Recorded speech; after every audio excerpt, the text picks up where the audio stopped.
Износот на дневниците, кои достигнуваат нешто над 10 евра, и нерешените барања од страна на Министерството за правда и Судскиот совет се причина за мирниот протест на судиите поротници во Основниот кривичен суд Скопје, поради што ќе бидат одложени дел од судските расправи.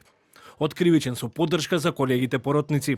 Судиите поротници при Основниот кривичен суд Скопје, почнувајќи од 7 јули 2026 година, ќе започнат мирен протест и нема да учествуваат на дел од судските расправи поради долгогодишниот проблем со дневниот надомест и нерешените барања од страна на Министерството за правда и Судскиот совет. Во однос на барањата на судиите поротници, како суд, сметаме дека улогата на судијата поротник е исклучително значајна и дека нивната посветеност, одговорност и придонес се неопходни за правилно и законито спроведување на голем број судски постапки. Без нивното учество, значителен број судења не можат непречено да се одвиваат. Поротниците ја имаат поддршката и од Судскиот совет. Оттаму велат дека советот повеќе пати укажувал на проблемот со кој се соочуваат, додавајќи дека со него се запознаени и владата и ресорното Министерство за правда. Судскиот совет се обрати и до Министерството за правда и до владата за да укажеме дека состојбата е алармантна и дека дневниците се ниски. Телевизија 24 побара стафи од Министерството за правда во однос на барањата на судиите поротници, но од објавување на овој прилог не пристигна одговор. Инаку за сега нема информации колку рочишта ќе бидат одложени, но од службата за односи со јавност на судот наведува дека непречено ќе се одвиваат рочиштата,